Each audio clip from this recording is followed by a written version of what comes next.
Hi everyone, I'm Zoe and welcome to my video where I rate, review, and talk about Drake Bell's discography.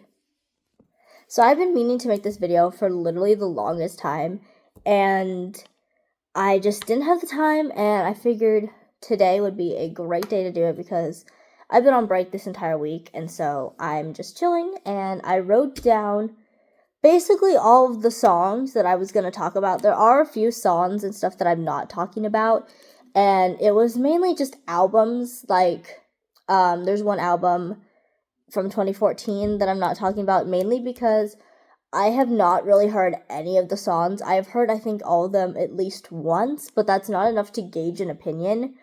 And so a lot of these songs, if I said that I haven't heard them, it's either that I haven't heard them or it's the fact that I may have only listened to them maybe like once or twice. And in my opinion, I don't feel like that's a significant amount of time to gauge an opinion. And then there's another one that was called I forgot what it was, but it was a song or it was an album that he made in 2020 and it was like all songs that he did at home. So it was like a lot of acoustic stuff and stuff like that. But they were all basically covers of like his songs that like he did in previous years. So I didn't feel like I needed to talk about those if I already talk about them in like one of the other parts, as well as the fact that I didn't talk about Nonstop Flight because I'm going to do a separate video on that. I probably might also do that today, but I need to write down the songs for that. So keep an eye out for that. But today we're going to be talking about Drake Bell's discography. So I got a notebook, and that's why you saw a pen earlier. And I wrote out a bunch of songs that I'm going to talk about. I'm going to go album by album, and then I have singles and the EPs at the end. And we're just going to talk about them. I do have some songs that have lyrics that I just particularly liked that stood out to me. If I don't mention a lyric, then it's pretty much that the whole song stood out to me, and I love the whole song. So without further ado, let's just get into it. I apologize if the camera moves or you guys fall. I don't have a good tripod, so you guys are actually propped up on a water bottle right now. So, we make do with what we got.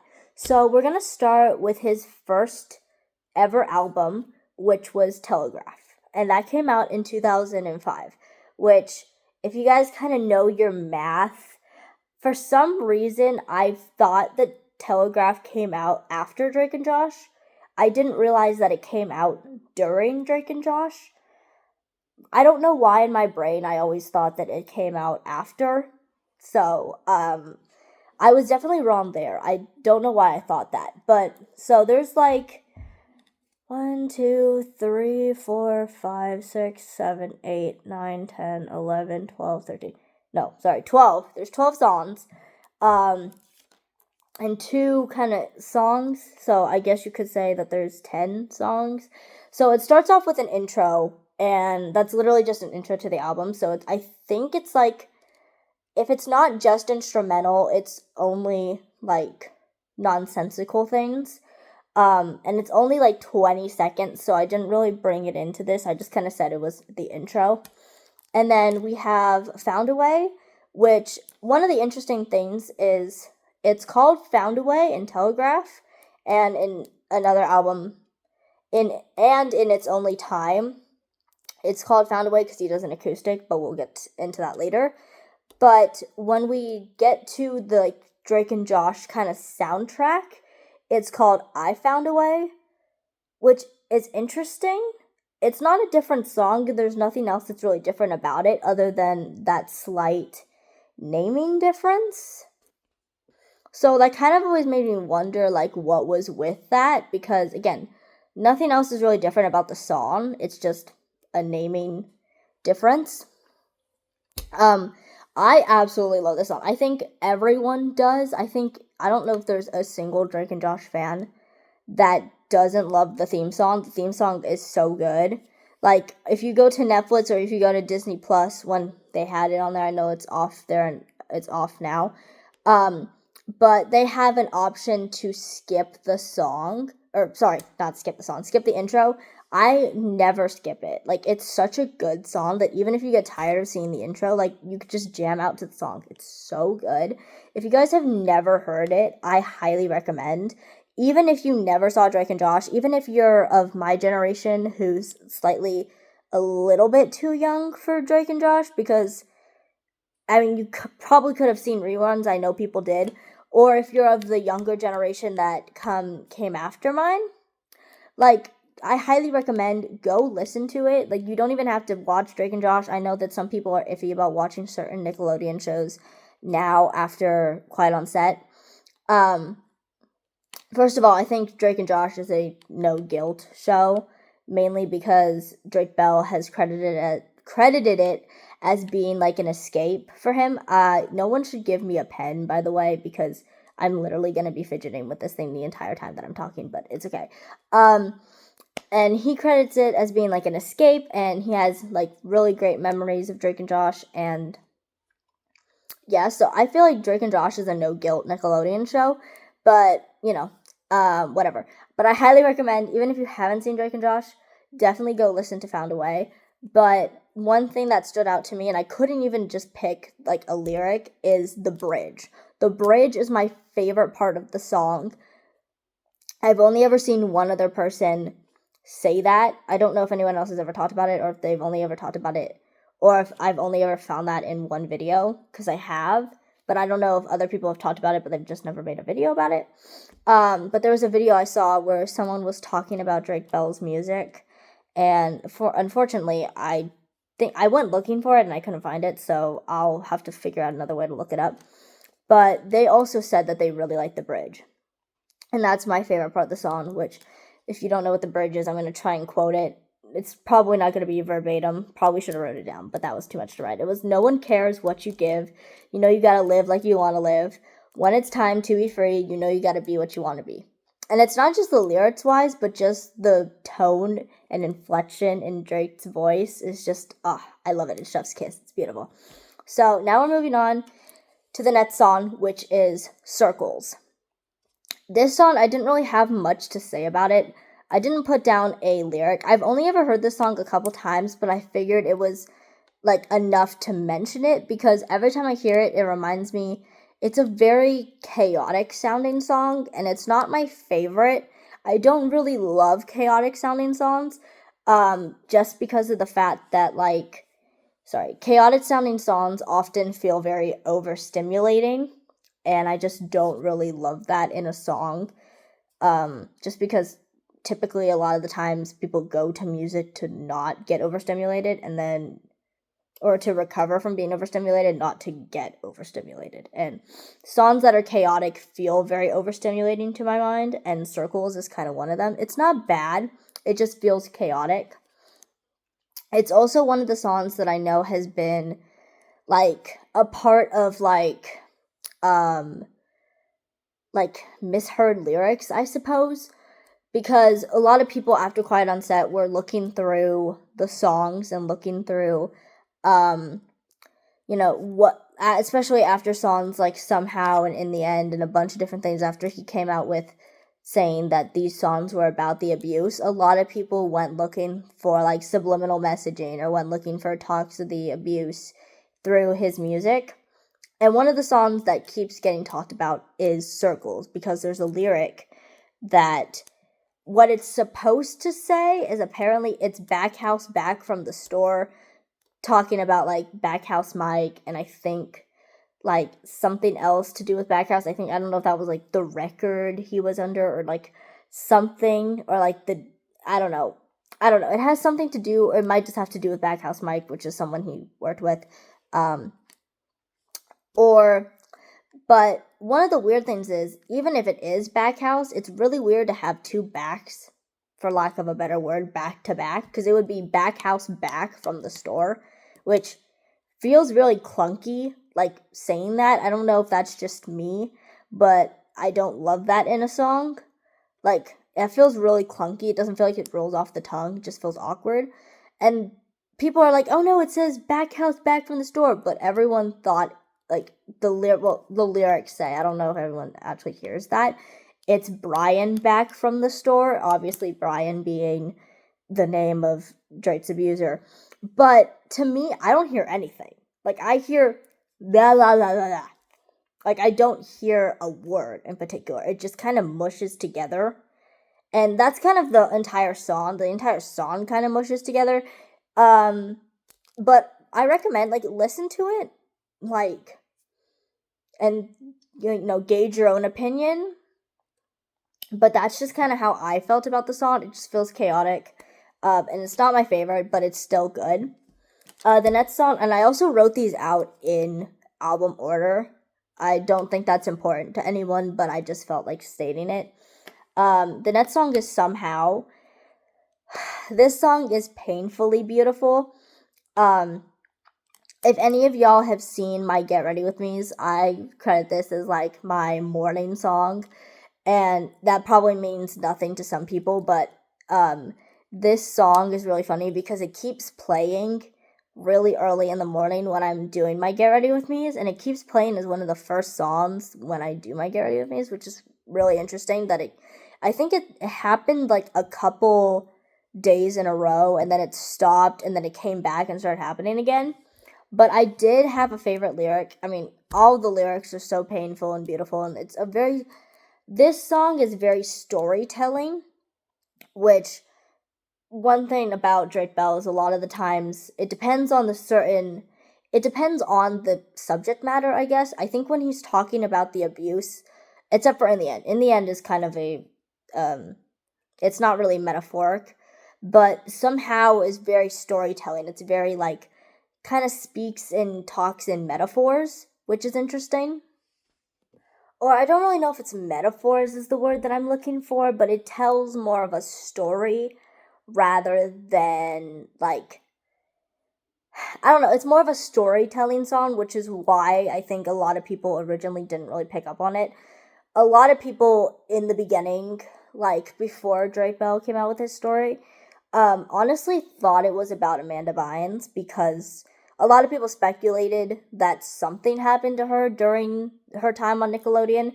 Obviously, we probably will never know unless Amanda does decide to come out with whatever. It could be nothing. It could be something.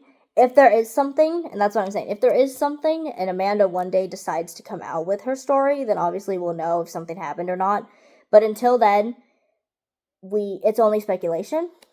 And so during that speculatory period, a lot of people thought somehow might have been talking about Amanda Bynes, but there was a TikTok that was made I think right after Quiet on Set, where Drake basically stated that the song was about the abuse, but from the point of view of a girl. And that TikTok is no longer up. I don't know why. I think someone said that there might have been some comments that were like more iffy, and so Drake just decided to delete the TikTok altogether. I don't know. I didn't see it. I don't have TikTok, so I have no idea what kind of comments or what kind of situation was going on, so I can't fully say whether or not there might have been something like that. But if anyone knows, feel free to comment down below. You don't have to say what was said, but if there was something that was iffy or maybe not kind or maybe just not productive, then that would kind of explain why maybe he took the video down. But feel free to comment that down below. The lyric that I chose to talk about was, "I never wanted anything like what I want to be right now, an angel again." It has this very storytelling vibe to it, and again, like I said, the entire song had it. I picked one lyric, but I really love the lyrics in the entire song. It's painfully beautiful. Like, it kind of stabs you, but it's such a beautiful song. If you've never heard the song, again, I highly recommend it. When I went to go see Drake Bell in concert, he played Somehow, and Somehow was like one of the other songs that I listened to. There was like three main songs that were like the three main songs that I guess were like the first songs I ever heard from Drake. And the first one was I Kind of Relate, but I'm not talking about that right now. That's going to be in my nonstop flight video, so when I talk about that one, I'll go into more depth. But it was I Kind of Relate. Then after I Kind of Relate, it was Fuego Lento. And then after that, it was Somehow. And those were like the three main songs that I knew like earliest in my like being a Drake Bell fan. And I got the opportunity to hear Somehow live because he played it in the concert. Was I ready for it? Absolutely not. It's very painful just hearing the like recording because I don't know how old he was when he wrote it versus when he like recorded it. I think wrote maybe was like in the midst, so somewhere 14, 15, 16, whereas sung was probably recorded like maybe somewhere 18, 17, 18ish. Um Again, not entirely sure. Maybe 19. The album came out where he was probably around 18, 19ish. So maybe 18, 19ish or like 17, 18ish. I'm not quite sure. So again, I highly recommend if you've never heard Somehow, go listen to it. But also if you have heard it but never heard like a live version, go look it up. I think one of the most depressing live versions is the first version of the song. You know he had to actually I'm sidebarring real fast. You know he had to be young when he wrote the song because there is a version from I think 2003 or 2002 at one of the concerts like this little baby tiny Drake performed and he sung it. And it's a very angry version, which is interesting. I mean, I feel like any version of Somehow is angry, but there's this particular anger to this version that just is like, it's really interesting. Again, I highly recommend go listen to it. The next song is In the End, which is, I think, the first song he came out with talking, like, right off the bat, saying that song was about the abuse. And it's a really sad song. This one's just sad for the sake of being sad. Somehow is, like, painful, but it's beautiful. Like, that in, like, a storytelling manner. This one's just painful. It's not storytelling. It's just, I mean, it tells a story, but it's not, like, a fictional kind of storytelling. It's just like it's a painful song. It's pain for the sake of pain. But one of the first lyrics, I think it's one of the first lyrics in the song, and it's the lyric that I just love the most, and it's breathe out, future days will treat you better, that's what they say. And it's just, again, it's so heartbreaking. It's kind of one of those songs that just kind of punches you. I know I say that a lot, but I honestly feel like my media that I consume, like whether it be movies, TV shows, songs, whatever, I describe them in that manner. So I don't know if anyone else is going to get that feeling, but if you do, you're a real one. It punches you. Like, it's one of those songs that you can't just like hear. Like, I've put Drake's music on when I've done like homework or when I'm writing, I'll play it. If In the End starts playing, I will start sobbing. Like, it's one of those songs where you better have your waterproof mascara on if you are a girl and wear mascara. Obviously, I'm wearing mascara right now. I do not have waterproof mascara on, and I will look like a raccoon. Like, I will have been sobbing. Like, it's horrible.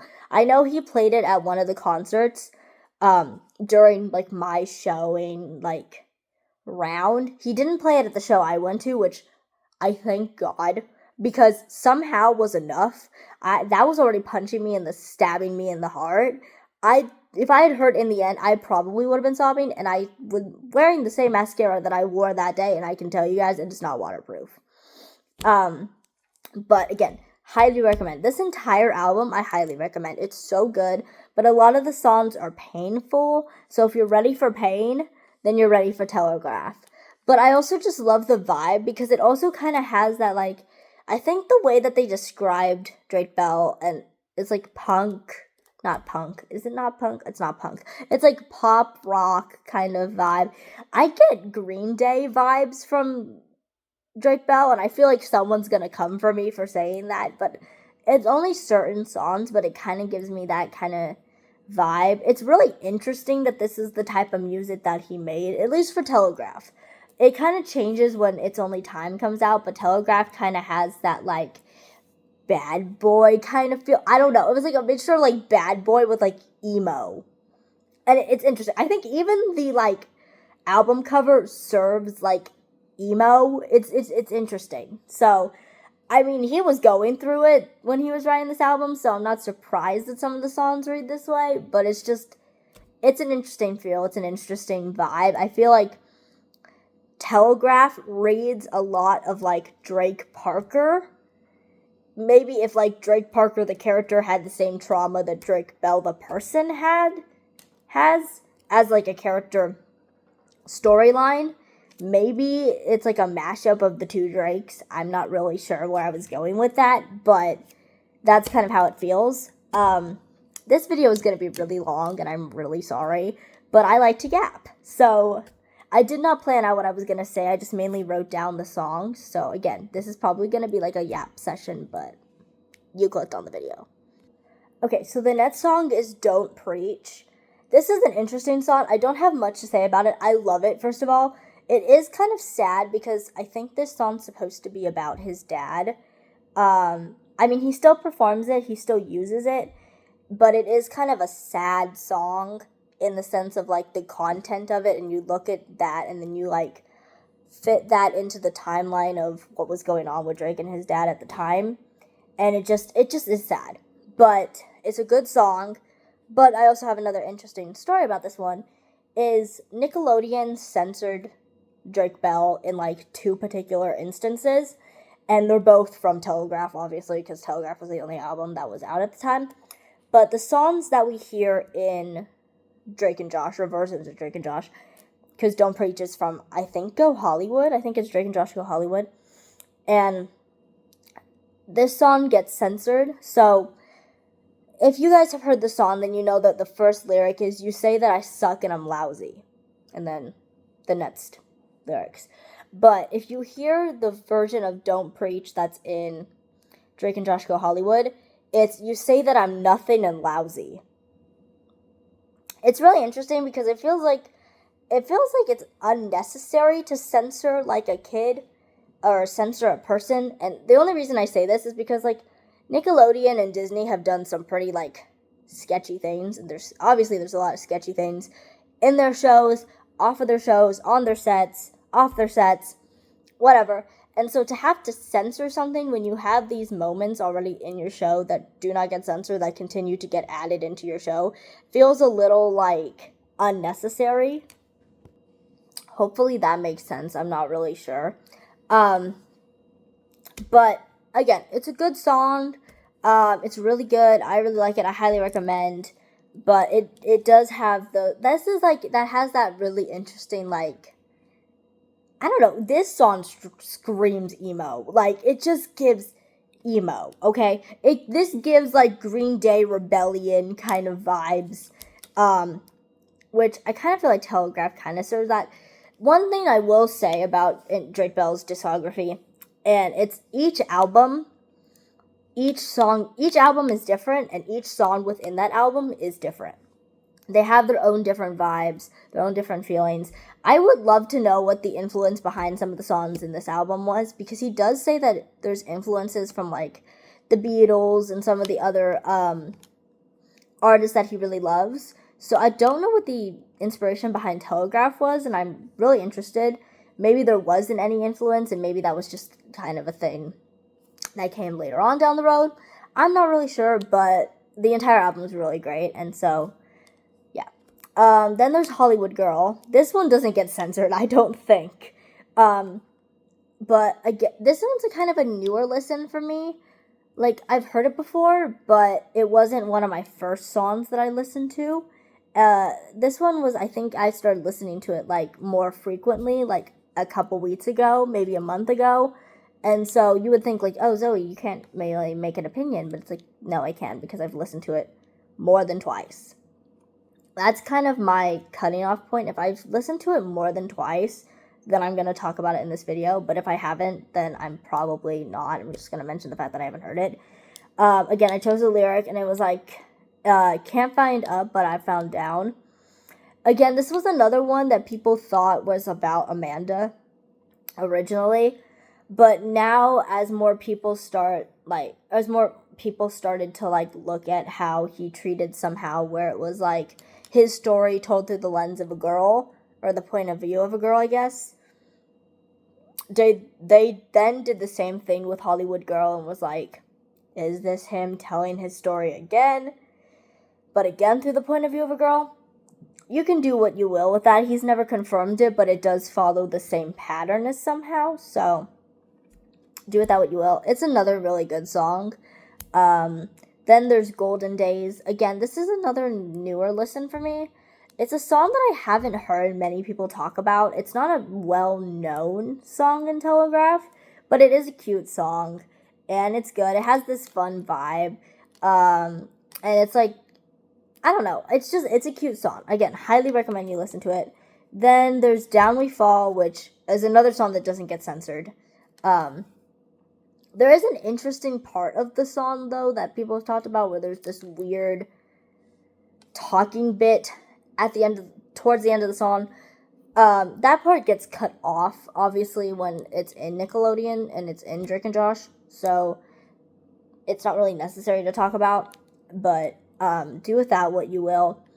I love the lyric, I can't wait to see you fly, because I feel like that, again, has multiple interpretations. I love things that have multiple interpretations, where you could just, like, look at it in different ways. If it's more ambiguous, I love that, and I feel like Drake Bell writes a lot of ambiguous songs, which is really interesting, because then they can be taken multiple different ways, and multiple different songs can have different interpretations, and different people can see songs in different ways and use them for different situations within their life or whatever. But I love Down We Fall. It's such a pretty song. A lot of people have speculated that Down We Fall is about his girlfriend at the time of, like, the abuse. I don't really know. Again, we don't know the timeline of when a lot of these songs were written. The only one I think we know the timeline of, more or less, is Somehow, just because of the fact that there's a video out where the song had been played at a concert. And then there's, like, I call this an intermission, because when I clicked on it in the album, it was like a 19-second song, and it was just like a really quick thing. It was called The Back House. So it was interesting. Again, it's not really a song. It's 19 seconds, so do with that what you will, I guess. I called it an intermission in this particular case, because it's not really a song. And then, okay, I thought I was done, but no, there's 2 more songs. So then there's Highway to Nowhere. Oh my god, I love Highway to Nowhere. It's such a good song. I don't know how Drake did it, though. I guess he has a good falsetto or can hit those notes, because I can't. But I guess maybe I haven't been practicing my voice that long. We had the same voice type, so I'm not really sure what's up with that. But anyway, Highway to Nowhere goes pretty high. Highway to Nowhere, like I said, is another song that does censor Drake Bell, because I guess it makes sense, but I didn't realize that it's like full censor. So I don't think Don't Preach is in the soundtrack, the Drake and Josh soundtrack, but Highway to Nowhere is. So there's 2 versions of Highway to Nowhere. There's the one that's in Telegraph, and then there's the one that's in the Drake and Josh soundtrack. And those who don't know, there's a scene, or those who don't know or don't remember, there's a scene in Drake and Josh, and I can't remember which episode it was, where Walter is on I think it's the treadmill, and he's working out, trying to, like, get ready for an event, and he has his headphones in, and he's listening to Drake's music. And the song that he starts singing is Highway to Nowhere. So the original lyric, the one that you hear in Telegraph, is, I'm on a highway to nowhere trying to get high without you. Whereas in the show, it's, I'm on a highway to nowhere trying to get by without you. It's a subtle difference, but you can hear it. And I didn't realize that it wasn't just changed in the show, but it's also changed in the soundtrack. So there's another version that literally says, like, trying to get by without you, which I get it, because it's a kid's show. You can't really say hi, because hi is, like, I guess what it insinuates. But, I mean, again, there's questionable things in Nickelodeon all the time, and that's what you're worried about. But whatever. And then the last song is the album's namesake, Telegraph. Again, I've only ever heard this song a couple times, but it's really pretty. This one's like the pretty song. This is why I say that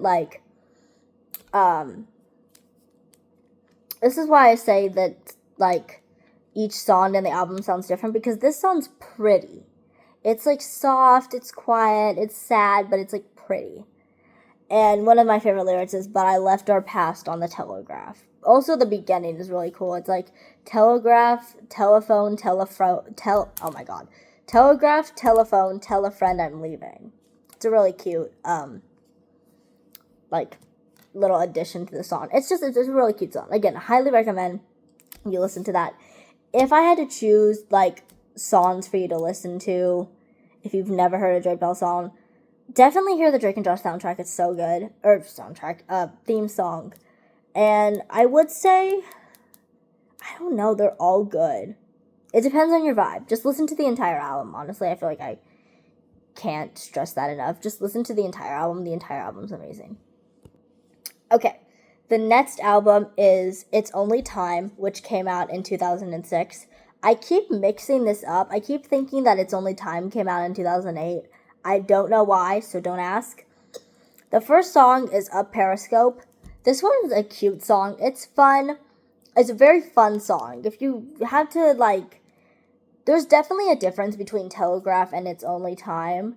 So I have a feeling that maybe a lot of songs from Telegraph were written during the time of the abuse and were just left in, were wrote and then left to go to the album.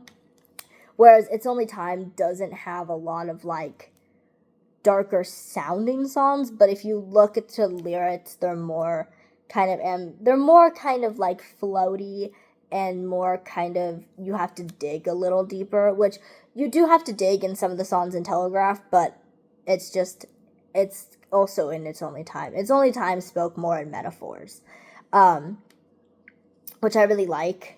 I do like that a lot. I like being able to analyze things and dig a little deeper, because it makes you work for your songs in a way, whereas the meaning behind the song isn't just surface level, and I really like that, which means that it makes the songs have the potentiality for more different interpretations and meanings and the way someone takes the song. But Up Periscope doesn't have many different interpretations. I didn't realize it the first time I heard it, and not because I'm naive or anything or ignorant or whatever. Just the fact that Up Periscope is a very fast song. If you ever hear Up Periscope, as soon as Drake starts singing, it's very quick lyrics. I don't know how on earth, when you see this song in concert, he's singing that fast. I don't know how he does it. I would get out of breath because of how fast it is. It's a very fast-paced song. But it is this song that when you start looking at the lyrics, you realize that it does have these more kind of, I don't want to use the word, but I'm going to use it. These more kind of, sexual undertones, which some people are weirded out by because of what the sound sounds like, where it kind of sounds like, like a happy little fun kid song. Someone described it as sounding like a kid song, which I don't think Up Periscope sounds like a kid song, but it is interesting that there's you could kind of tell once you read the lyrics, you can tell, but when he's singing, in my opinion, it's so fast I can't even tell what's being said, so I think that's probably why I didn't really notice the undertones, because I couldn't really tell what he was saying. But it's so good, and it's not weird. It's not a weird song. It's a cute, it's a fun romance song, is what I'll say. So, the song, I'm trying to describe this in a way that, makes sense, but I feel like it's not going to make sense regardless of how I say it. So, when you typically hear songs that are, sexual in nature, they're more dirty sounding, whereas this one sounds more romantic, if that makes sense. It sounds less let's have sex, and more making love, if that makes sense. Okay, it sounds less of when you hear some sexual songs, it's a one-time fling thing. It's a one-night stand kind of vibe. Whereas Up Periscope sounds like a relationship. It sounds like it's something like romantic happening between a couple, if that makes sense. And so I think it's cute. I think it's really cute. I love a Periscope. It's such a cute song. Then there's I Know, which is another really good song. I think I Know was actually written around the time that, or written or something, or he, like, I think written around the time that he had the car accident. Someone can quote me on that, like, or not quote me, someone can check me on that, but I could have sworn there's an interview that he talks about I Know, and that's what it is. I can't remember. The interview was interesting because I'm thinking if it's the one that I'm thinking of, it was like this news reporting of the song and what was going on, like the song and the fact that he endured a car accident. And it was interesting because I remember the interview saying something like, but his injuries were not life-threatening or something like that, with like a broken jaw and like busted, like, I forgot what happened entirely, but they like list off all these horrible things, like broken ribs. I don't quote me on anything. I'm just gonna make up stuff right now, but like broken ribs, broken jaw, broken face, and whatever. Like, but the injuries were not life-threatening. I'm like, what do you mean? Those are all life-threatening injuries. Like, maybe not like in itself, but you know, if you go through surgery or anything like that, like anything could be life-threatening, you know. But that's beside the point. That is not what this video is about. But this is another one that I love hearing anytime he plays it in any sort of situation, whether it be like concert, like because they played at the concert I went to, but also when I live vicariously through other people, he plays it a lot, and I love I Know. And my chosen lyric was, just because you're a fan doesn't mean you've joined the band. And this is another interesting one. I don't want to get into the lore of like Drake Bell and his ex-girlfriends, but one of his ex-girlfriends is in this video, and I'm just gonna leave it at that because I know what kind of drama that's gonna stir up if I talk about it, so I'm just gonna kind of leave it there, because I have my own opinions, and I don't really want to bleed that into this particular video because this is just talking about his music, but we can get into that at a later time if y'all want to talk about that. But this is the Melissa, I forgot what her last name is. Maybe that's for the best. I don't know. Anyway, this is a fun song too. It kind of like, I don't really know. I do love the ending of it too, where it's like, the things that you do, I'm out of my mind in love with you. Such a cute ending to the song, honestly. But yeah. So, there's that. And then the next song is Do What You Want.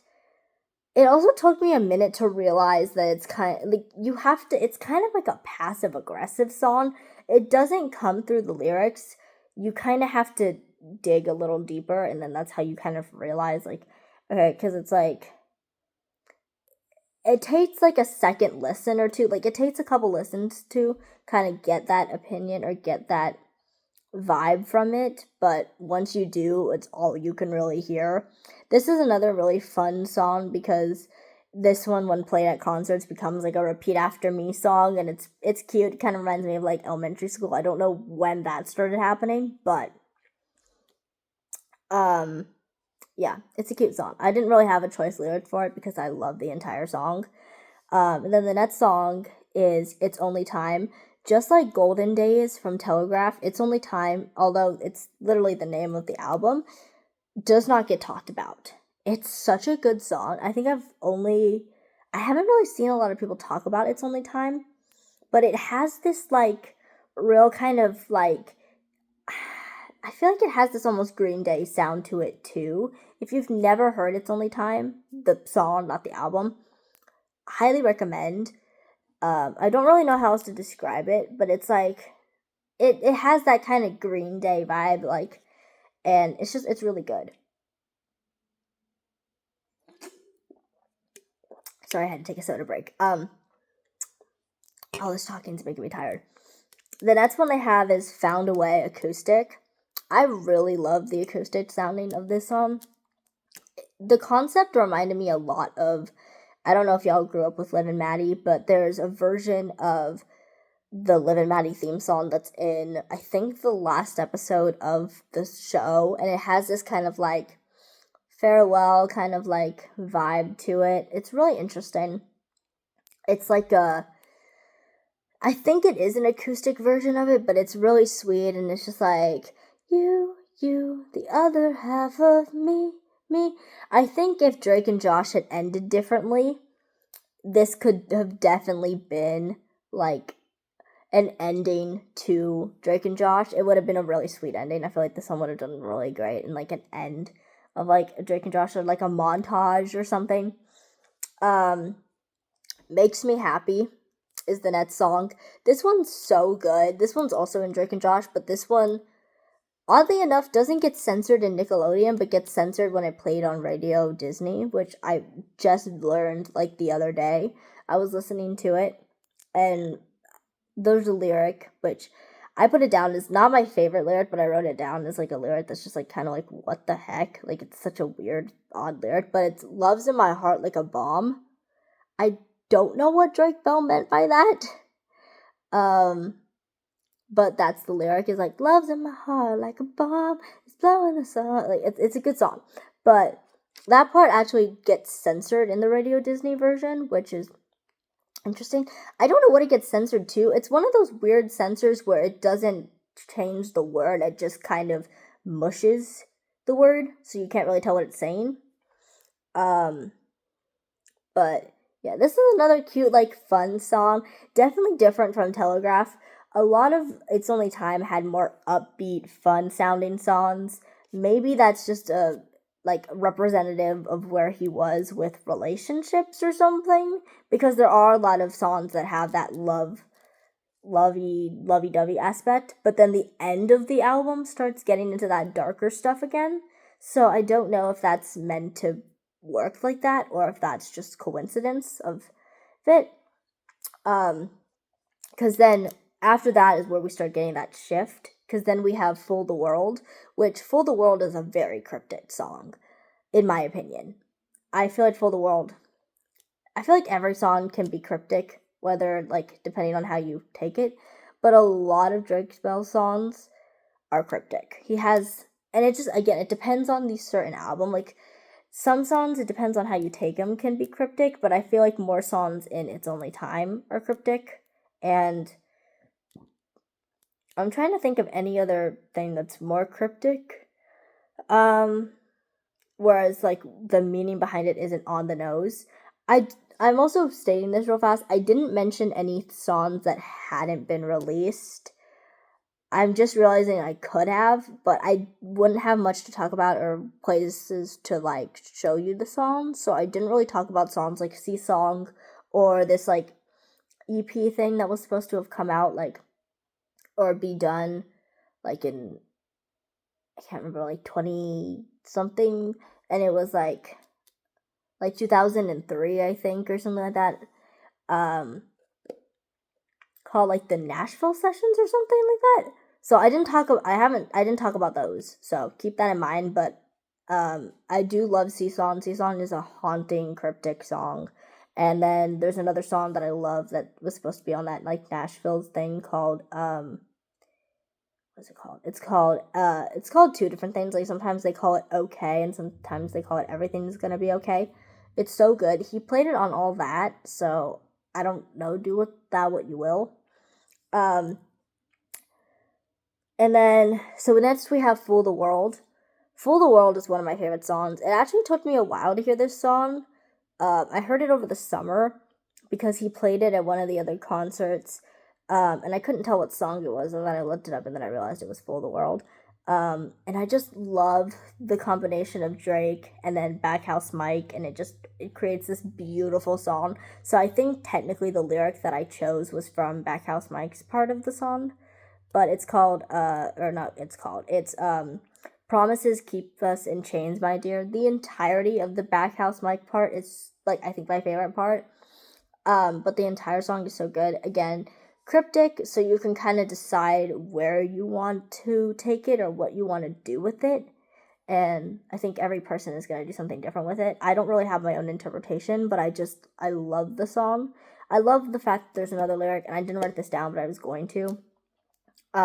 It's everyone would love me if I could fool the world, and it's just chef's kiss. Like, the imagery, I love imagery.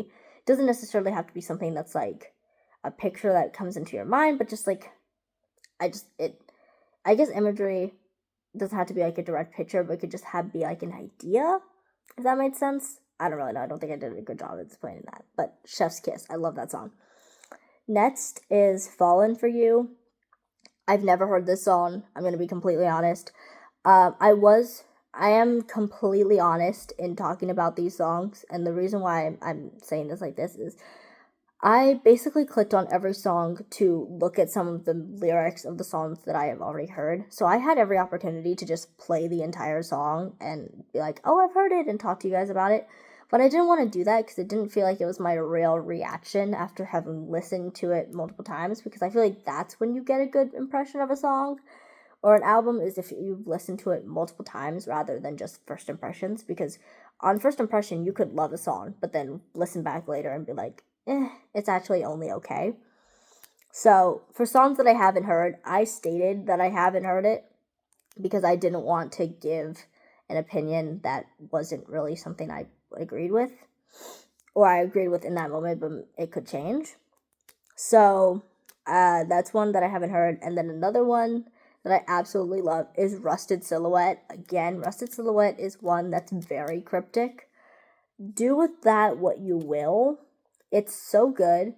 Though, like, the entire song, I had a hard time choosing one lyric to focus on, but the entire song is amazing.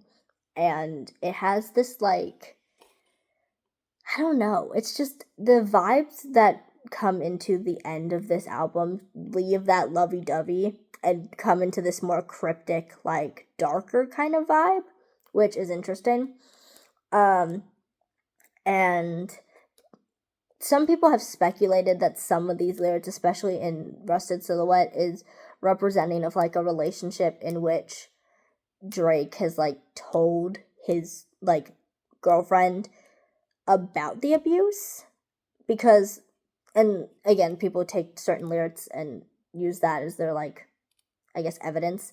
And in this case, one of the lyrics that they use, which is also one of my favorite lyrics, is "Say that I'm liking the company more than your sympathy symphony." I love that lyric. I just love the way that sympathy symphony rolls off the tongue. It just, it rolls off so well, and I just love it. But again, the entire song of Rusted Silhouette is so good that, again, I highly recommend it. I think my favorite, it also depends on the vibe, because I was going to say, like, if I had to recommend a song, but I can't recommend a song because there's two different vibes. So again, highly recommend, just listen to the whole album.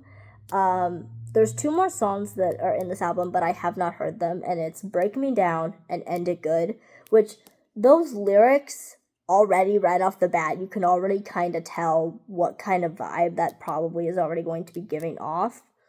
So again, do with that what you will. I think that there's 3 different storylines within this album, and I'm just now realizing that looking back at it.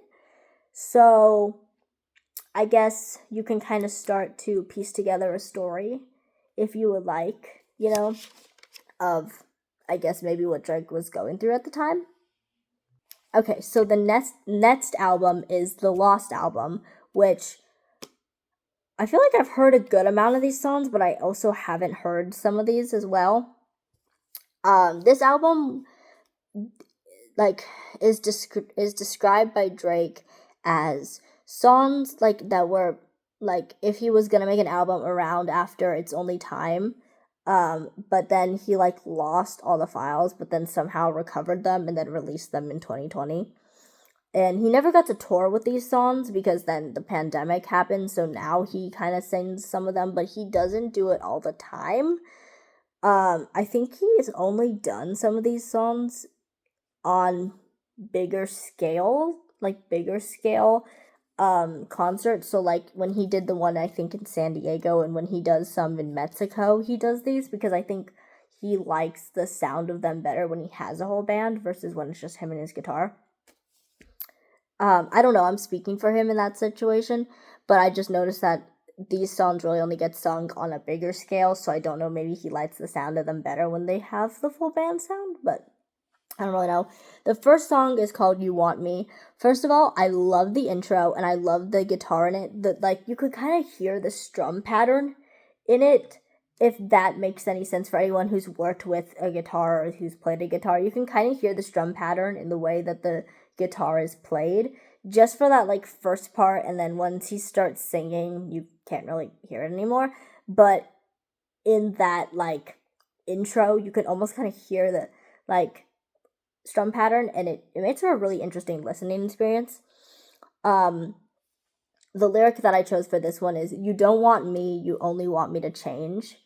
And it's kind of this, upbeat sounding, toxic relationship song, which I noticed is kind of throughout this album. So it kind of shows you where he might have been if you take into context that this was probably a 2008 album. I don't know who he was dating around that time. Feel free, anyone who knows, to comment it down below. I probably could have done research, but I also don't want to get into drama. I mean, I'm all for drama. Literally, come at me, hate me, I don't care. You're people on the internet, I'm never gonna see you. So if you want to tell me, whatever, go ahead, put it in the comment section. But I'm genuinely curious. I don't remember who he was dating at the time. I think it might have been Peyton, or maybe it was Stevie Ryan, or I don't think so. I don't think they did it that long. I don't know who he was dating in this era. It might have been someone we don't really know. Or Melissa. No, I don't know who it was. Okay. So, but whoever it was, seems like there might have been, unless there was just flings that we don't really know about, the entire album reads very toxic relationship-y, and you'll see as I continue through the songs. But You Want Me is kind of like a song where it's someone wanting their partner to fit into the image that they want of them, which is not who they really are. And that's kind of where this lyric comes in, but it's a very upbeat song. So again, he's talked about it before, but I really love this in a song. I love upbeat songs because they make you think. They make you kind of you can't just ingest the material. You kind of have to work through it, and so you can't just lackadaisically listen to the song. You kind of have to ingest it, if that makes sense. So there's that. A song I've only ever heard once or twice is Onto You. It plays in the rotation, and it's, again, another sad song about, her, about his, lover, or, girlfriend or partner, seeing someone else, falling out of love and, seeing someone else. And this one's, it's not really depressing in the tune, but it's more mellow. We'll say mellow, with a slight tinge of upbeatness, and then it's and then the lyrics are kind of a little bit more depressing. And then It's Never Over. This song doesn't read relationship, toxic relationship. I think this just reads life. There's an interesting lyric where, this is the one I chose as my lyric that I was going to talk about, was, "I've never acquired the taste for having my life thrown back in my face," which is really interesting because I feel like this lyric probably, meant something to him in that time period. Whatever was going on during that time, I'm not really quite sure. But if you look back at all of the things that Drake Bell has been through, especially within the last couple years, this song feels so apparent, especially that one lyric is so precedented, I guess. I've never acquired the taste for having my life thrown back in my face. It kind of feels like the lyric of kind of having your mistakes and your wrongdoings kind of thrown back at you, especially by the media. The next song is All the Days of My Life. We kind of have a little break from the, like, toxicity, and then we go back into All the Days of My Life, and then that toxicity starts coming back again. This one's another sad one. There's a lyric that I really like. I like the way some of the lyrics flow in here. And there's a part where it's like we're only getting older, so much older. It's like, I should have told her. Don't mind my, like, bad singing. I swear I can sing, but I'm trying to remember the lyrics. But this song's, again, like, give 'em back now, all the days of my life. Which, again, this song, again, it must have been fitting for whatever he was going through at the time, but it's also fitting for what happened shortly after this album came out. And, like, one thing I started noticing in a lot of these lyrics, and it's gonna make more sense as I talk about one of the other songs, it feels as though, like, there's a good chunk of Drake's exes that have accused him of abuse. And I'm not gonna say that he wasn't abusive. I'm not gonna say that because I don't have evidence to, like, I'm not gonna call his potential victims liars. I'm not gonna say that in that particular case. If you want to talk about the 2021 case, that's a whole different story. I'm not gonna go there, and do your own actual research. Don't just use rumors and false allegations to make up your own opinion, because I will shut that down real fast. And if y'all start commenting those things in the comments, I will shut that down real fast. You will be reported, because that has been dealt with, and that's old news. Like, we've already covered that. Something we haven't entirely covered and entirely uncovered is the fact that people have labeled him an abuser in, like, the domestic violence kind of area. But what I will say for some of this, it feels like at least one of the relationships he's been in feels like it might have been reciprocally toxic, because, you know, people have accused him of abuse. People have said that he was abusive, but you look at some of these lyrics and it feels like, yeah, maybe he was abusive, but it seems like there was pushback. Like, there was, I don't want to say, like, it just seemed like it was a bad situation altogether. Like, it wasn't one-sided, if that makes sense. Like, I don't want to use this as an example, but, like, Johnny Depp and Amber Heard, their relationship seemed toxic. And not one-sided toxicity, but toxicity coming from both ends of the relationship. Coming from Johnny's end and coming from Amber's end. And it created this toxic relationship reciprocally. That's what it feels like Drake was in during the times where, like, there could have been something that was reciprocally toxic. And because some of these lyrics read that way, like, On To You reads that way. All the Days of My Life reads that way, because it's like, it talks about, like, someone, like, cheating. It talks about, like, someone, like, taking the love, like, it's like, in All the Days of My Life, it says, like, give him back now all the days of my life, like, something like, basically spending all this time loving somebody who took it all away from you. So do with that what you will. I don't know if anyone's ever mentioned that before, but that's my 2 cents. I do feel like there might have been some kind of relationship that had that reciprocal toxicity because of these lyrics. Now, obviously, we could say one could argue and debate back at me saying that Drake might be an unreliable narrator, because obviously someone who might be abusive isn't going to admit that they're abusive. So I guess it's like a double-edged sword, but that's just how I see it. So next is the song Sail On. Sail On? Oh my gosh. I've heard it once or twice. Not enough to build an entire opinion. It's really sad. I didn't choose the lyric. That's what I mean. Like, I can build an opinion about it. It was a sad song. It was cute. It was, again, goes back into that depressing realm. But this one's depressing lyrics, depressing tune. not depressing lyrics, upbeat tune. But I didn't have a lyric to choose because I don't have that big of an opinion on it. So there's that. The next song is Nowhere Else to Go. Haven't heard this song, but I looked at some of the lyrics and it looks like it's kind of following that same concept of like toxic relationship.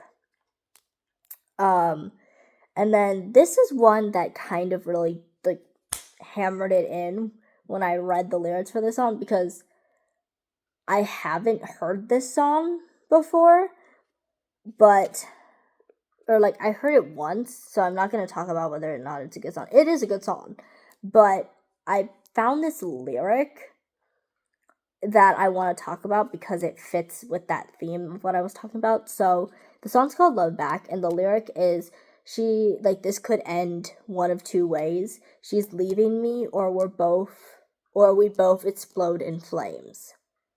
And then it's like, and eventually forget each other's names or something like that. And that's the whole lyric. And I was like, well, that's dark. It's this really, and that screams toxic relationship. Like, if you've ever heard like a toxic relationship song, that is kind of how they go. And this one screams toxic relationship. Like, I'll link maybe some of these songs down below. I might link that one because this one screams toxic relationship and no one's talking about that. And I might go and look at the YouTube comments or something to see if anyone talks about this, because this one screams toxic relationship and I have no other like things to do with this song. So it's really interesting. The next song, this one hurts, okay, guys? Like, the lyrics are painful every time I hear this song. It's What Is Wrong. This one's painful. Guys, I don't even want to talk about this song. It's sad. So it's like, so tell me what is wrong. So tell me what is wrong. Tell me what is wrong with me. Like, it's so sad. If you look at the lyrics, it's just, your heart rips. Like, you just want to give Drake a big ol' hug when you hear this song. That's the only way I can describe it. If you want to feel like you want to give Drake Bell a big hug, listen to What Is Wrong, but it's also a good song. But again, follows this like kind of self-deprecation, kind of nasty is not the word, but like ugly self-image,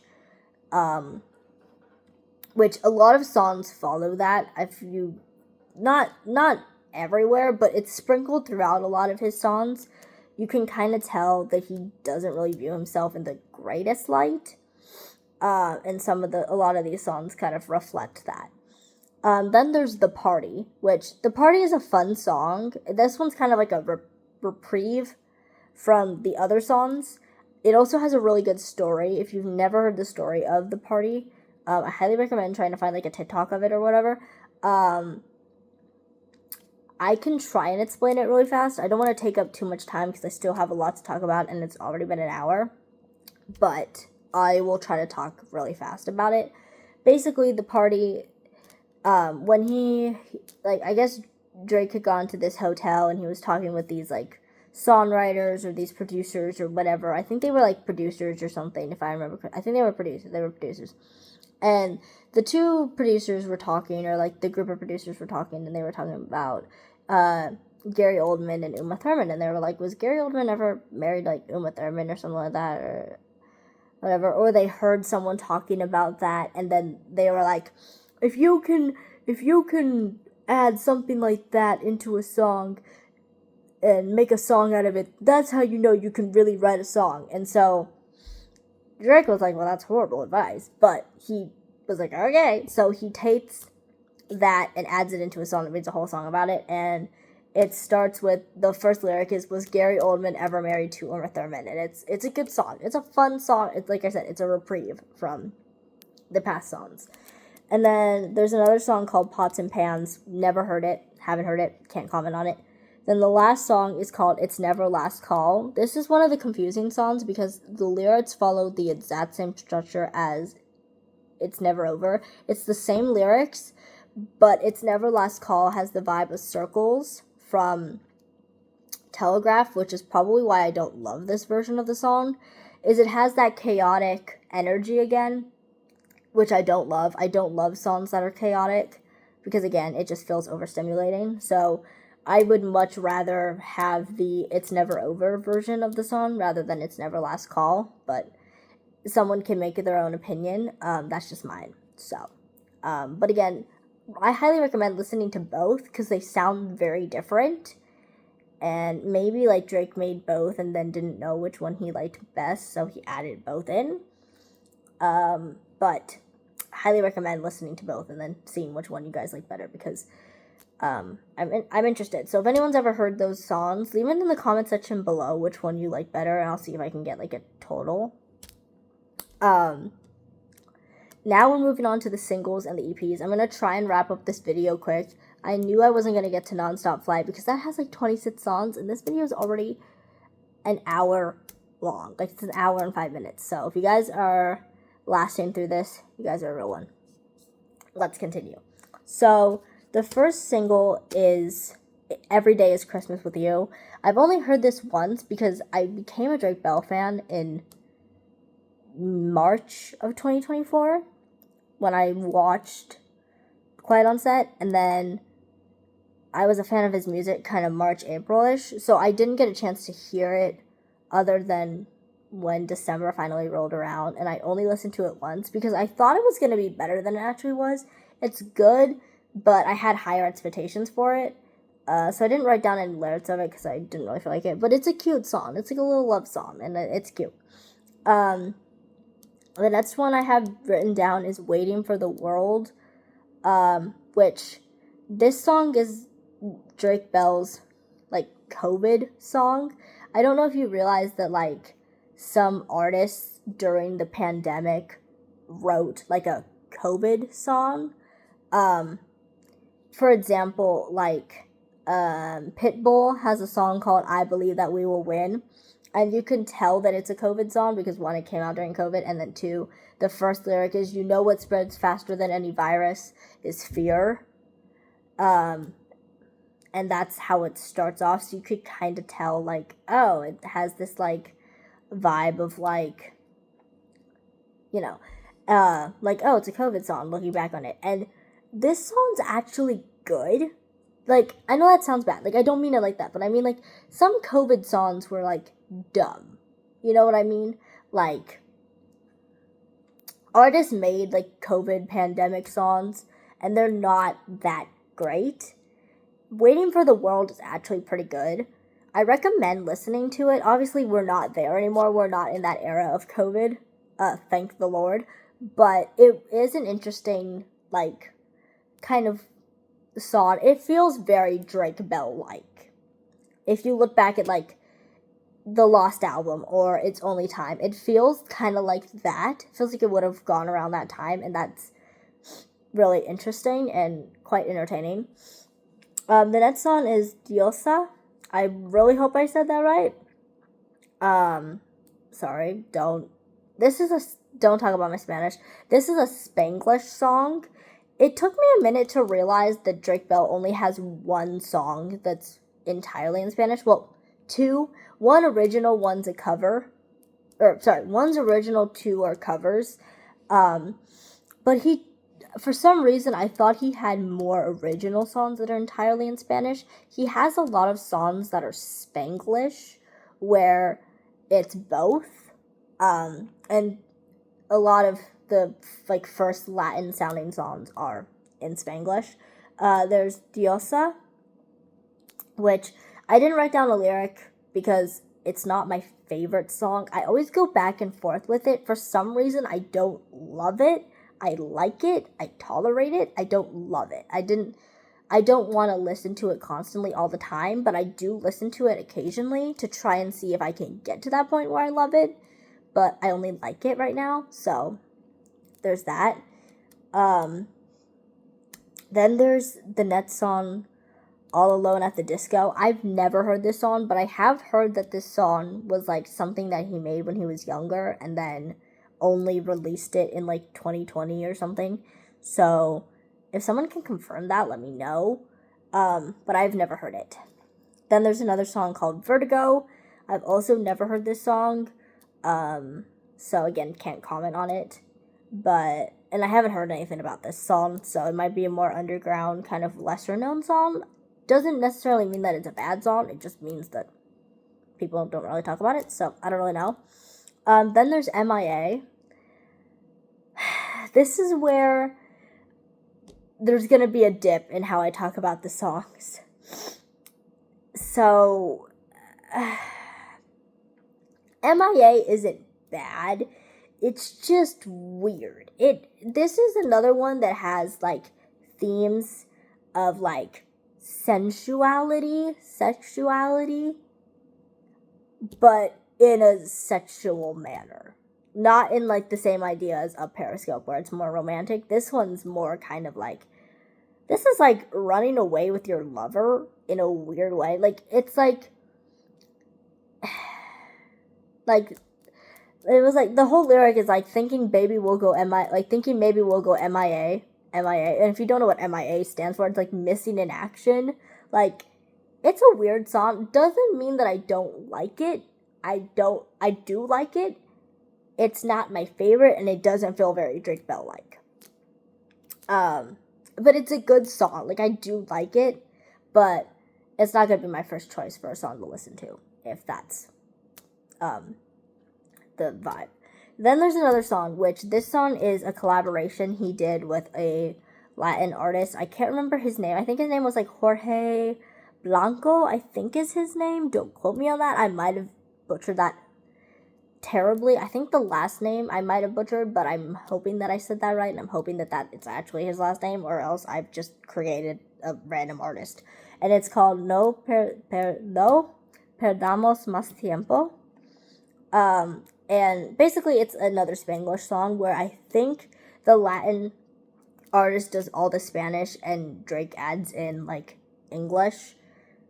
I don't know if they both sing the chorus, because the chorus is all in Spanish, but then the verses are like in English, and that's primarily what Drake sings. So another really good song. It's a newer listen for me, but it's really good. I just love any Spanish song. I love Spanish songs, honestly. Just that's one of the things I absolutely love. It's a new kind of vibe that I've been really enjoying, but there's a lot of really good Spanish songs that I just love. So that's part of, I think, also another reason that I fell in love with Drake Bell is he has these Spanglish songs, he has the Spanish songs, and I just love them. Speaking of Spanish songs, the next one is Fuego Lento en Español. So I guess that's technically two original songs that are all in Spanish, because Fuego Lento has an Español version, which is also really good, so I can't choose which one I like better, but I did only hear this one, I think, more towards the end of last year, in the beginning, more towards like the middle of last year. So I heard the Spanglish version before I heard the all Spanish version. So again, highly recommend Fuego Lento. So good. It was really interesting because there's an interview where it was like one of the places, I think it was one of the places that Drake was going to be having his concert. The news station from that city like interviewed him, and this one lady, it's this like lady, she was like blonde and she was a white lady, and she's talking to Drake and she says, "Oh, Fuego Lento is my favorite song." And he has this look of like not surprise, but kind of surprise on his face, like he wasn't expecting that to be her favorite song. And it is. It's such a good song. I love it. If you don't like that kind of vibe, then you might not enjoy it, but I love it. So the version in Spanish is also really good too. It pretty much sounds the same, but has more of a Spanish feel, so the lyrics are slightly different in Spanish, because I think if you were to literally translate those lyrics, they're going to be different than what is said in the Spanglish version. At least the parts that are in English. Then the next part we're going to talk about, I know, I promise you guys we are coming to the end, hang in there, is there's an EP called Smoke It Up. This is when Drake Bell thought he could be a rapper, or like R&B kind of vibe. I don't like this. I've never listened to these songs. I've just heard them briefly play before when I've listened to like SoundCloud or Spotify. I don't like the vibe of it. It's weird, so I can't fully comment on these songs, but the songs are called, like, Smoke It Up, The Plan, Coming Back For You. Like, they're really interesting sounding songs, but I haven't heard them, really. I've heard, like, bits and pieces of them play, but I've never heard the whole song. But I think even if I did hear them, I wouldn't entirely love them. And I never explained the album that I skipped. I skipped the album Ready, Steady, Go, which came out in 2014, because I think I've heard all of those songs once, so that's not enough to build an opinion on all of them, so I just decided not to talk about them. And you can look up the album and look up the songs, because that's pretty much all I would be doing here, is just telling you what the songs are, because I don't have an opinion, so I just skipped it. So then there's Coming Back For You. I already talked about those. So the next song, now back to singles, is Fuego Lento, the Spanglish version. Again, so good. This is literally what I call my math song. I listened to it, like, before my math class, and it kind of what got me into, like, a good mood, because keep in mind, I do not like math. So last year, this was my, like, math song, the song I was listening to kind of be like, oh yeah, like, okay, I'm ready to go into this class now, because I'm happier, I'm in a better mood. So there's that. The next song pains me to say, but our dearest, lovely Drake Bell has a cover of Gucci Gang. This is, like, giving me, like, 6th grade flashbacks, and not in, like, a cute way, because all I heard talk of in 6th grade was Gucci Gang. Don't even know, it was just randomly one day everyone was talking about Gucci Gang, like, ugh. And so knowing that he has a cover of it makes me want to, like, rip my hair out. I've never listened to it. Just knowing that it exists is just enough for me. It's just, ugh. But, okay. It, like, you know what it gives the vibe of? It honestly gives the vibe of if Drake Bell had a cover of It's Everyday Bro by Jake Paul. That's the same vibe in my brain, and I just, ugh. I don't like it. Okay, there's a song that it started playing by accident. I tried to stop it as it was playing. I got curious though, so I was like, okay, let me see what this song is, and it's called First Thing in the Morning. And the only thing I wrote down next to it was why. So I talked about a Periscope and how it had this, like, cute, like, oh, like, romantic, like, making love kind of vibe. This is the opposite of that. This is the, like, let's have sex kind of song. Like, that's, I just listened to, like, 40 seconds of it, and I'm already like, I don't really like that. And I don't. It was weird. Like, I didn't realize it until we got to the chorus, and it's like, literally the lyric is like, all I want is you first thing in the morning. I'm like, okay. See, this is that era of Drake Bell's music that we're going to get into that I'm going to talk about briefly. I don't love. And if Drake Bell could look us, like, dead in the face and be completely serious that he loved making this music and this was, like, therapeutic and he loved it and he just is so proud of it, then I'll be like, okay, I get you, Drakey, like, okay. But I don't like it. It's very generic sounding. He had a lot of, like, overtly sexual songs, and then these overtly sexual songs have this very generic sound. Like, this song's very, like, it's generic sounding, and it has those sexual undertones, which I don't really know if you can call it an undertone if it's, like, really there. But so I don't like it. I heard, like, 40 seconds of it and I was done. I was like, nope, can't do it. Call Me When You're Lonely, again, haven't heard. This has that same kind of vibe, though. Like, I could already tell, I think, from, like, seeing some of the lyrics. And the thing is, the single, I don't want to say album covers because they're not albums, but the covers of the song kind of already start to give it away, because if you see the covers on Spotify or Apple Music or wherever you listen to your music, they're more kind of sensual, sexual-ish. So you know if there's like a sensual, sexual kind of image, then that's what you're getting, if that makes sense. I'm not really sure. But I don't love it. It's like, I don't know where it came from. Like, it kind of pops out of nowhere. And I think that's what some fans were saying, is that this vibe from Drake Bell just pops out of nowhere. And that's, I think, what some people really loved about Nonstop Flight, is Nonstop Flight kind of takes him back to his roots of, like, Telegraph, It's Only Time, those kinds of vibes. Like, specifically It's Only Time, it feels a lot like, which is, like, thank God, because I love It's Only Time. And some of this, like, older stuff, like this, like, 2017, 2018, 2019 era, it's just not it. Like, I'll listen to it, like, I'll listen to, like, It's Only Time, and then I'll try to listen to one of these songs, and it's not it. The vibe is not there. It's just not giving. Then there's the EP Honest. There's only 4 songs in this EP, and their names are Honest, Leaves, Runaway, and Rewind.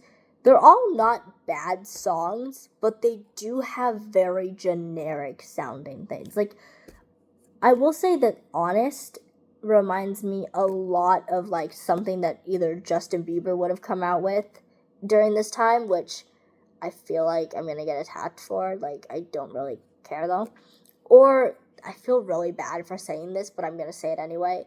It reminds me of, like, those, you know those, like, I almost said nonprofit, that's not what I mean. Those, like, copyright-free music that, like, you still kind of have to pay for, because you have to pay for, like, the program. Like, I think it's called Epidemic Sound or something like that, that you sometimes see in, like, or used to see in, like, vloggers' videos or whatever. That's what this reminds me of, which sounds terrible to say, but it reminds me of that, like copyright-free music, like, with lyrics. That's what the entire EP reminds me of, but it has a very bubblegum generic sound, which, again, like, I don't know what's to blame for this. I don't know. I don't know if that's what the demand, like, not demand, but if that was what the demand was from the outside world, not from his, like, bubble of fans, but from the music industry, or from, like, Janet or somebody. I don't know where this, like, vibe was coming from, but it's, again, not my favorite album. It's this, like, from the time of, like, him trying to be, like, overtly sexual, and I don't really know where this comes from. Obviously, like, I could speculate, like, I could sit here speculating, thinking about maybe the journey he was on based on, like, his past and based on his childhood, because it feels kind of like a more trying to, like, take back your masculinity, like, kind of thing. And do I think it's that? I don't know. This was that, like, interesting era of his life, so I don't fully know. This was also when that one, magazine, like, did, like, a full photo shoot where if you look up Drake Bell, you're probably gonna find, like, his shirtless pictures, and they're very, very, very overtly sexual, or, like him trying to be sexy, and it's, like, I see, the thing is, like, I've never been in a relationship, I'm gonna state that right off the bat, so I might not be one to fully talk, but I personally think that, like, if you're trying, like, you don't have to be, like, overtly sexual to be sexy, like, if that makes sense. Like, women will find you attractive, but you don't have to try too hard. Like, you don't have to be, like, this kind of figure. Like, when I see some of these, like, things, I don't instantly fall in love. Like, I'm not the type of woman that's, like, if I see Drake Bell, like, with the shirt off and, like, kind of doing these, like, more, like, sexy, kind of sensual, like, photo shoots, I'm not like, oh my god, he's so hot. Like, to me, it just feels off. It just looks off. Because it just, I don't know what it is. If anyone can explain the feeling that maybe I could be feeling, let me know, because I don't know how to describe it, and I don't really know what it is. I just don't love it, if that makes sense. Plus, I also heard that Honest and Rewind have these, like, interesting music videos. I've never seen them, obviously. Well, not obviously, but I've never seen them. But I can't remember if it's Rewind or Honest, but one of them has, like, a more sexual undertone. Well, I can't say undertone when it's, like, surrounded in the song and in the, well, not in the song. It's not in the song, but it's in the video. And I don't know who was in charge of that. And that's another interesting thing. It's like, I don't know who was in charge of that. I don't know who's doing that was, but that's also kind of a turnoff from the song. Is like, I don't know. It's just, it has this generic feel. It has this overtly sexual feel, like, but it's not like, it doesn't feel Drake-like. It feels like Justin Bieber. So, I don't know. Not my favorite.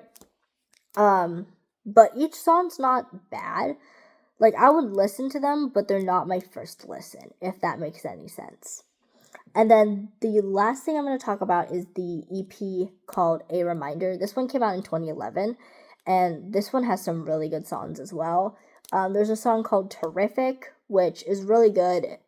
Has, again, those kind of, like, darker, cryptic vibes. And the lyric I chose to talk about was, "You are not yourself here, you are someone else, dear."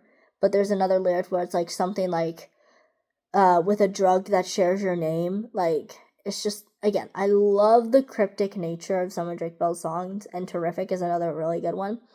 Then the next one is You're Not Thinking. This is actually the original. He does a cover of his own song so I guess it's a remake, I should say, in Nonstop Flight, which I can talk about later, but this one's also really good. You're Not Thinking is a cute song. It has this, like, kind of fun vibe, which Terrific doesn't have. So it's kind of this, like, like, more kind of like, please, please, please, don't go and give me those eyes. Like, it's more kind of like that upbeat, kind of fun nature to it, I guess. You're not like, it's a fun song, which I think there's more of, like, a rock version of it. Like, I feel like this is more like pop, and then the other one's meant to be more rock-like. I can't remember exactly, but that's me kind of riffing. I don't really remember entirely. The next song is called Big Shot. This one I've only ever heard twice. It's also pretty good, from what I remember hearing about it, or what I remember hearing, because, again, I've only heard it, like, twice. And it's fun. It kind of tells a story. Again, this one's less cryptic. This one's a little bit more on the nose, but it's still storytelling without being cryptic. You can kind of tell the story that's being told a little bit in this song, but really good. And then the last song we are talking about tonight, and not talking about Nonstop Flight, which I might try to talk about today as well, because I don't know what I'm going to film again, but that's beside the point, is a song called Speak My Mind, which this is an interesting song because I've heard that it's a cover, but I've never found an original, unless I'm tripping and I might have found an original. I can't remember, but it's also talking about a cat, which I feel like there's only two ways you can kind of tell. One is that you can hear, like, a meow in the beginning of the song, in the very beginning before the lyrics start. And two is if you kind of look at the lyrics, some of the lyrics are really interesting to be talking about a human. But then when you hear, like, oh, it's about a cat, then it starts making sense. But the lyric I chose to talk about was, if I'm too much to carry, just put me down gently. The lyrics sound sad when they're well, they sound sad either way, but they sound more sad when they're talking about it. If you take it from the perspective of a human, but if you take it from the perspective of a cat, it's cute. If that makes sense. Like, it's sad if it's coming from the perspective of a human, but it's cute if it comes from the perspective of a cat. It's a cute song, though. Like, honestly, Speak My Mind is cute. I'm gonna keep looking because I can't remember if I found an original, because they said it's, like, from some kind of, like, some artist. and it was about his cat or something, and then Drake did like a cover of it, but I can't remember ever finding an original, unless the only thing I can think of is unless it's not a cover, but it was written by someone else and Drake just sang it, so it's not his original content.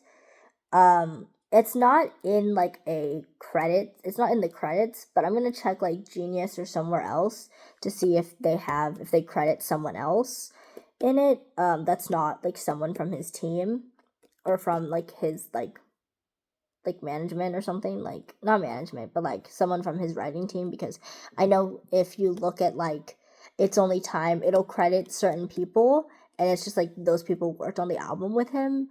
Same with Nonstop Flight, it'll credit like songwriters and stuff, and those were other people that worked on it with him, so like that's not surprising.